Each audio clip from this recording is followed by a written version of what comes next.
It's societal pressure, sometimes parental pressure, parental expectations that you're supposed to be feeling things. And that's where I think the order has to change. She's not succumbing to her to be husband's demands. She is calling the shots. And I can see that at weddings. And I love that. I never got married and never went through the dynamic of a marriage. But I do know what it means. Where they say the woman of the house, I'm like, no. Let's not gender neutralize or generalize anything. It's the individual of a house. And most often, the strongest member will be a woman.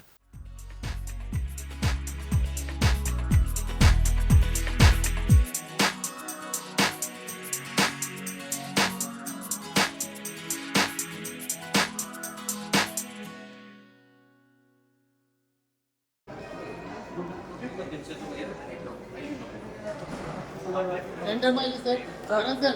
Karan sir. Sir यहाँ पे करण sir यहाँ पे sir यहाँ पे Center लो. Sir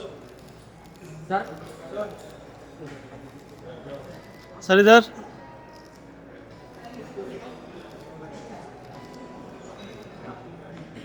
Karan sir solo. करण sir solo चलो क्या? Late क्या?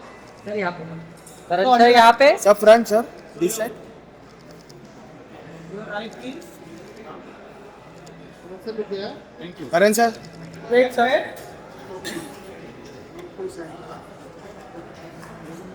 Wait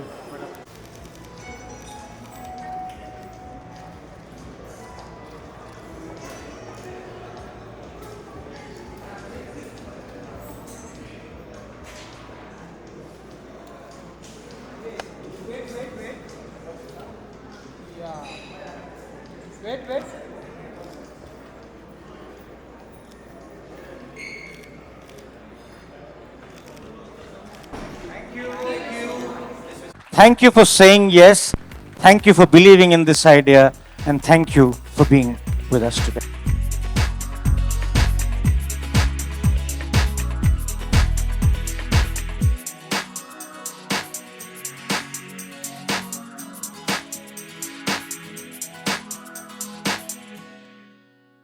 See, I am not as natural as you are.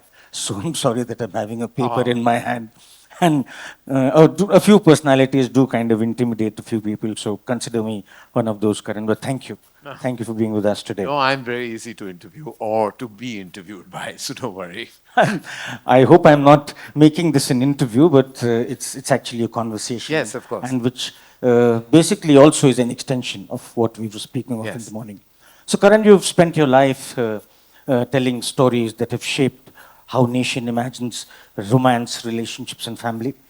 But in the context of where we're living today, what does love actually mean to you beyond the screen, beyond that spectacle?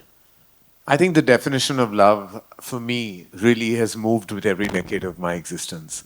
Love to me in my 20s was the love that I received from my parents in abundance. So love meant protectiveness. Love meant sharing your good days and bad days with your immediate family. In the 30s, then you seeked love in the form of romance. And then you realize that that can be, and at least to me, it was a lonely process. So love meant loneliness to me in the 30s. In the 40s, you find self-acceptance. So then love meant acceptance and self-love. And 40s, I began my love story with myself. Then my children were born. And then the definition of love moved from romance to your parental instinct. And from the age of 44, and now, till 50, now I'm 53, but about 8 years, love became like responsibility. Love became parental instinct. Love changed for me over the years. But broadly, if I have to define love, it's always truly just meant companionship. I think we add layers of romance and intimacy, attraction. But eventually, I think two people in any relationship can only thrive on companionship. I think the line in my very first film, which was said with true hallmark honesty, resonates even today कि अगर आप किसी के दोस्त नहीं हो सकते तो वो रिश्ता आपका प्यार में बदल ही नहीं सकता. So I believe very simply today also love is friendship and companionship. No, beautifully answered, and it also actually helps us understand that it's an emotion which changes with time and also with people that you are in love with or people that you love. So, uh, to the context of weddings, Karan, you've seen so many weddings, at a very large scale, at times very extravagant, and also instances in shadis that are very emotional. I'm sure you've seen all of that up very close because you've seen weddings in more than one way. So, what is the one thing, if I may ask you, that you think most of the people forget to honor, to recognize while in the process of planning that spectacle for the world?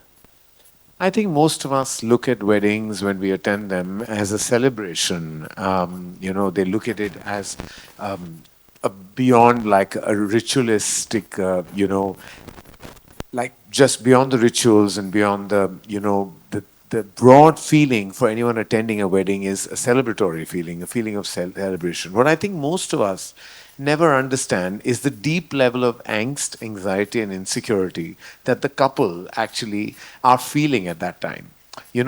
It's a change of everyone's lives.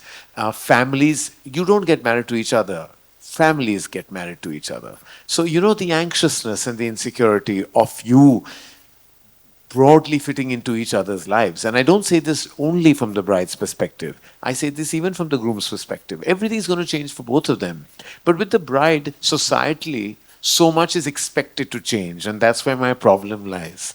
Being a strong feminist and always wanting to break the walls of patriarchy myself, I feel that we kind of annul what she is going through because she's combating her inner insecurities, but she's also combating outer perceptions. And I think we, as family members or friends who are attending the wedding, are just seeing the beauty of the ghagra, the lenga, the gota work, the embroidery, the beautiful fine jewelry, the beautifully done makeup and hair and floral setting. But are we really, really looking into her soul? Are we really looking into her inner heart? And are we really feeling her angst, her insecurity, her pain, and of course her love, and her abundant love? But we don't want to see that because we are seeing all the outer. We are never seeing the inner. And I'm glad that your endeavor, takes a root into the inner self of a bride, beyond and above the trappings that surround her. No, so thank you so much for automatically actually leading to my next question that I was wanting to ask. When we first spoke, and you immediately said, yes, this is something that moves you. Would you please share a little more about the sentiment that came about in your mind when you first heard of this initiative? And Well, I think broadly when we talk about anything to do with weddings, we're always looking, as I said, on the exterior. But I think the bridal retreat was really a retreat in many ways because it talked about the mind, it talked about the heart, it talked about, of course, the cosmeticness of it all.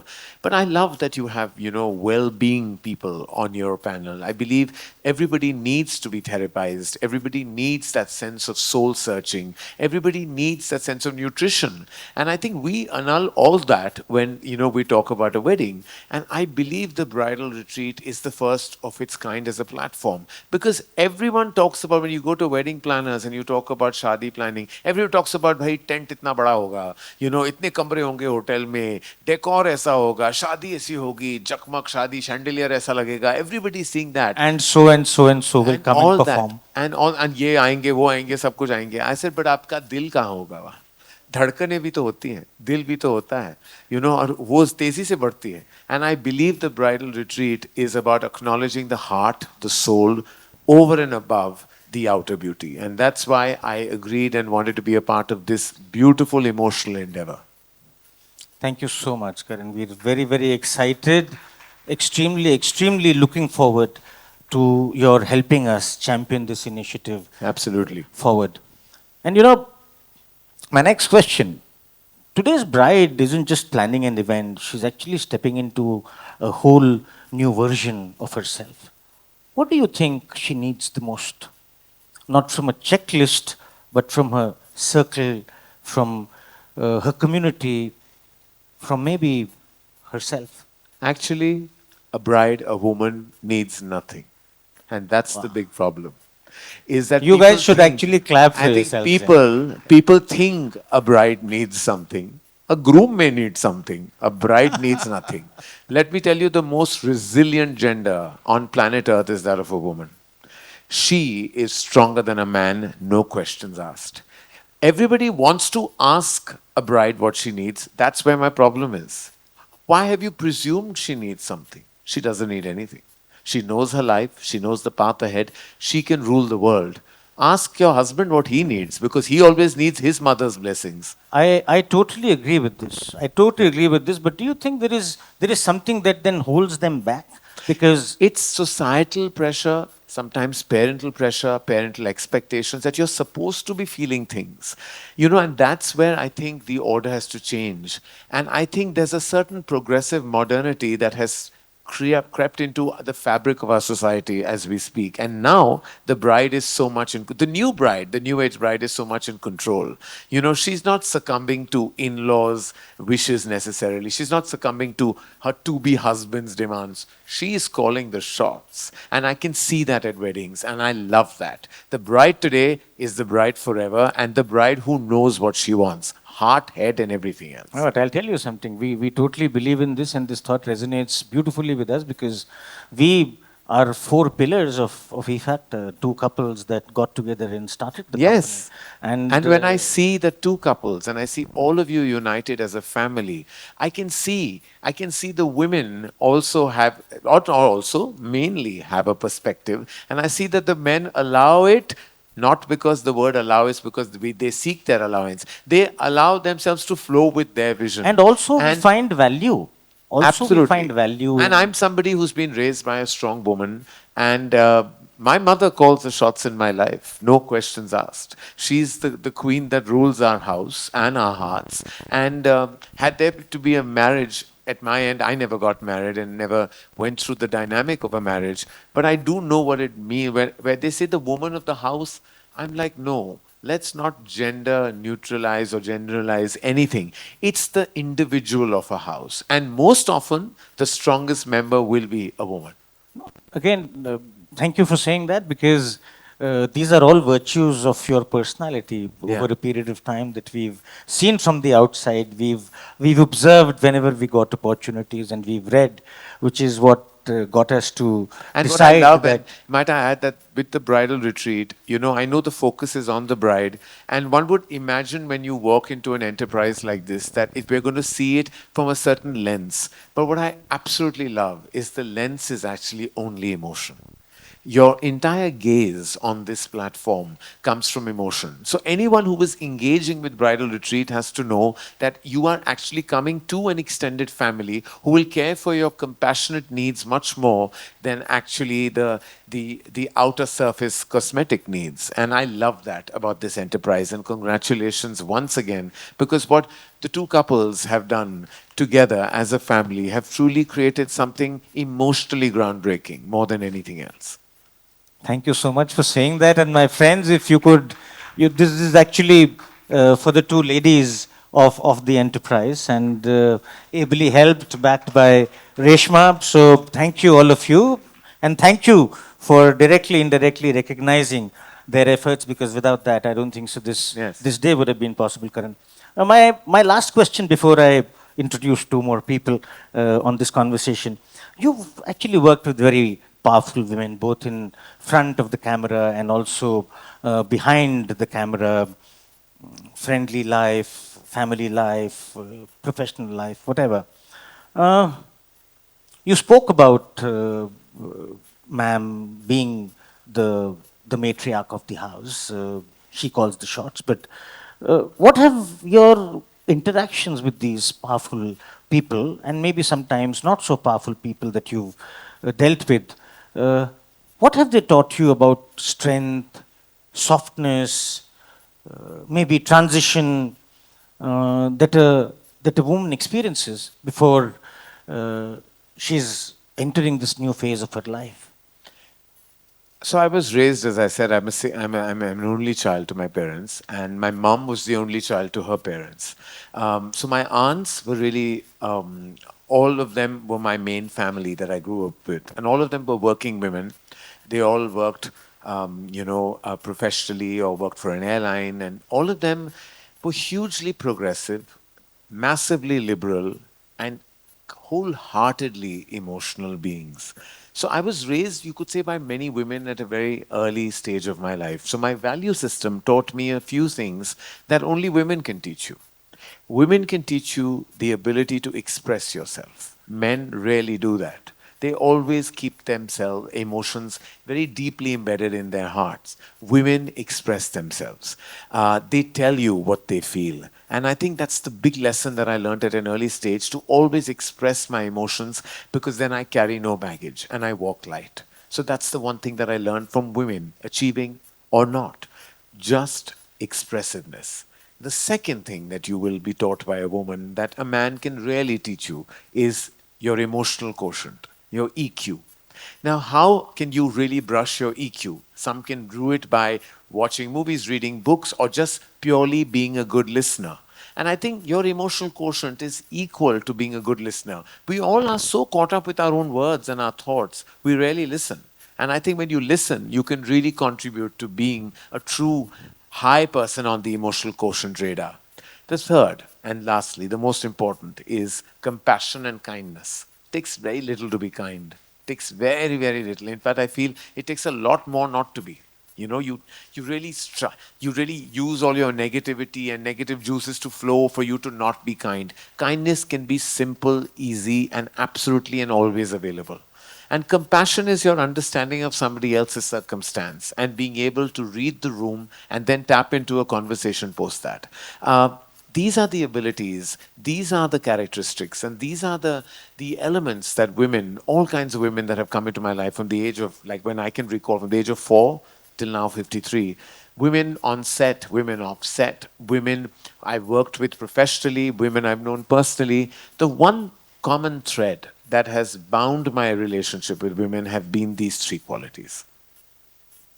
Beautifully expressed, and thank you so much, because आप जब ये सब बातें कहते हो तो हमारा conviction, हमारा belief हमारे इस project में और मजबूत हो जाता है. And taking this forward, I would like to introduce one of the pillars of this initiative, Sonali, who you met in the afternoon, one of the lady founders of the enterprise. Sonali, you had a few questions that you wanted to. Hi, Karan. Hi, Sonali. Thanks for being part of us. So thank you once again. So my first question goes out to you is, you've told some of the most iconic love stories in Indian cinema. Now, what makes this bridal retreat a powerful story for this generation bride, but of course, off screen? So what is your take on that? Well, I think the fact that the entire gaze and lens is on I would say, the emotional quotient of a bride tells the beautiful story of a woman who actually walks with her emotions on her sleeve, even if the sleeve has beautiful gota work on it. But the focus is on the emotion that she carries on her sleeve. And one doesn't look at it with her sense of insecurity or her sense of like anxiety that she's facing. But we look at her decisions, her celebrations, and we celebrate them. We celebrate her in the best possible way. And I think this is the new story to tell, because the lensing is what has changed. It's now from her perspective. And I love that about this enterprise, that the entire way she is our protagonist, she is our entire being, our entire film. We start with her, we midpoint with her, and we end with her. She is the be all and end all of the wedding, and I love that. Thank you so much. One second, Sonali, before you go on to your next question, I'm being very candid in asking you, can we pick up some of these lines from you that you've spoken of today? Absolutely. Okay, thank you. With pleasure and pride. Because they're very, very well expressed. So thank you once again. Now, my second question is that if you could whisper one thing into the ear of every bride just before her wedding day, what would that be? As a storyteller, but also as someone, who deeply understands emotions and, how all these things play on a psyche. Just 3 words. You've got this. Good. That's it. That's very simple and very effective. Thank you. And आपने कहा था ना कि चलती उन्हीं की है, सो हमारे घर में इनकी चलती है. So my wife Manika, and obviously an important part of this whole Yes, setup. I had the pleasure of meeting Monica. So Manika, Yes. your questions, please. First, Karan, thank you for so openly acknowledging what Sonali and I bring to the table here. And thank you for so unabashedly also talking about how strong a female presence and how productive, progressive, and positive impact it can have, the impressions that it creates. So I wanted to ask you that if you were to be curating a bridal retreat for someone who is very close to you, as per you, what would be the three things that you'd say are most imperative? I think the first thing I have helped and curated some weddings, so I can only say this from a personal space and from some of my experiences. The first thing is I've always spoken, because I tend to be always somehow closer to the bride in most marriages that I've been part of, where I've always asked her, what kind of wedding really do you want, irrespective of what your family or his family or everyone's combined families may believe. Do you want something? Do you want the shebang, the big shadi, or do you want an intimate wedding, something that you will remember for the rest of your life? That is the first question I've always asked and always approached any wedding with that very first ask is what is the emotional scale, not just the physical scale, the emotional scale of your wedding, your preferred wedding. The second and most importantly is does does this wedding mean, firstly, is there enough love in your heart to take this decision? Because sometimes I think we tend to not ask anyone, a bride or a groom, whether they're ready for it. In fact, my order is a bit skewed because this is the question I would ask first. Firstly, are you ready? Second is what kind of wedding you have. And third, and I believe that is like, what are you wearing? Because that to me is very important. Because I'm somebody who believes that everyone's heart and soul is very important. But to me, aesthetics have always mattered as well. And I'm always very worried that one of them will make an incorrect choice of lehenga and shadi, because I'm like, those images are going to live for life, and I'm going to stare at those. I'm like, you've got to look like now, and stunning is subjective and beauty is subjective, but at least I believe that our personal aesthetics, if we have them, we can offer them to the people we love. And there are many who I've made them change their decisions even last minute because I've said, nahi yaar, this is not going to work. So because I feel like there are many decisions that you make on what you wear, but you forget to know what the surrounding is. And when I go to many weddings, and I've been to several, I'm like, has no one spoken to each other? That फूल ऐसे होंगे, decor ऐसा होगा, stage होगा, और आप ये पहन के आई हैं और आए हैं. क्या कोई coordination किसी ने नहीं की है? And I believe that everybody has to come together to make the groom and bride look stunning, because they are the people whose wedding it is. And I'm like, suddenly पीछे पीला, आगे लाल, कहीं और नीला, and I'm like, this is, for heaven's sake, this is not a color card, it's a wedding. I'm not saying everything should blend into each other, but at least there should be some attempt. So my third inquiry is always on the aesthetics. Well, this is a message which holds true for so many of us who represent the wedding business in this room. So thank you, MJ, for asking, because this solves many problems for many people here. It also takes me back to the time when we took that pink cloth to create the environment. Yeah. So, Karan, thanks. That answers for sure. I also, because you spoke about asking the girl, are you ready? You have always been a champion of supporting authenticity. You celebrate and recognize individuality. What, as per you, would be how important do you think these qualities are for a girl who's about to get married, step into a public space? How would you talk to her about these aspects? Because these are the boundaries that one really has to navigate once you're stepping into another family. You know,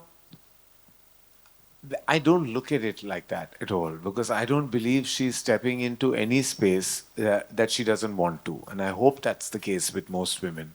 I feel like, as I said right at the top when I aapse baat kar raha tha, I believe that the expectation is that she should feel something or the other and she should feel fear or anxiety. But I'm like, no, I think she should feel nothing. She should just feel joy and happiness. And that's what and the fact that if she's feeling anything but joy and happiness, then she should not be taking that step. And that is her decision and her prerogative. And nobody should make a bride feel like she needs anything or has to change or alter anything. If anything else, everybody else should make their changes because she knows what she wants. Questions done. Yeah. Uh, so what I also understand is that maybe there is a little repositioning of conversation that is also required because the question should change from something is missing because nothing is missing, which is The exactly question what should be that there shouldn't be a question asked. That is the simple thing. One should not ask because you should know that there doesn't need to be an inquiry if there is already a kind of a self-satisfaction that the woman has reached in her place and in her heart. And I think we tend to, as parents and even as family members or friends, we tend to say, are you okay? But why have you presumed that she is not okay? Why aren't people asking the groom this question? Is my biggest because the way our societal functioning is that we are tuned to feel that the male component of the house, the man and his family are meant to be in a superior place. It's not the case anymore. And I hope that keeps changing and evolving because I believe very strongly in the power of equality. And I believe today, if at all, the woman of today is truly in charge. And at a shadi, she better be in charge because she knows much more. Emotionally, aesthetically, visually, and even with her heart, she's much more equipped to be at a wedding than most other people are. So reinforcing the confidence which is there, at times maybe getting lost because continuously people are talking that something is missing. So maybe that confidence is there, but it's kind of getting lost somewhere. Yes. So get that out, back in there because it's there. So that's one. And a purpose-led economy is what the country is wanting to propagate today. So, which is where, when we spoke of emotional infrastructure being the new infrastructure for most of these experiential things that I think the industry is attempting to do. And the fact that the female and the woman power is paramount. Yes.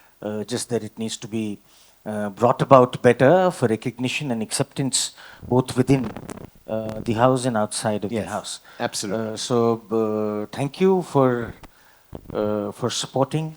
Thank you for being here with us, Karan, and we're extremely proud, extremely happy to have you on board, helping us take this initiative Thank you so forward. much for having me, and this has been an absolute pleasure. Something I truly believe with, and I'm so glad that both of us have been, and all of us have been on the same page about addressing this enterprise with emotion, and that means the most. One last word from you for the bridal retreat team. My experience with the bridal retreat team has been immensely pleasurable. It's made me realize that actually, when they say home is where the heart is, but the heart also has to be at the workplace because you can't just feel like the heart can be left at home because the heart has to walk with you everywhere.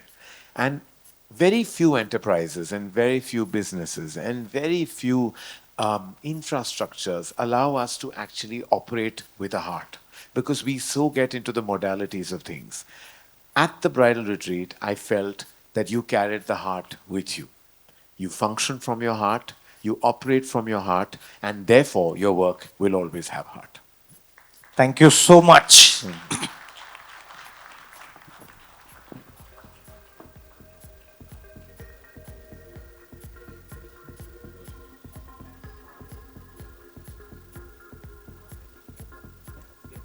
Before we finish this and request you to be with us there for high tea, can I request the core team first? So JT, Sonali, Maneka, Reshma,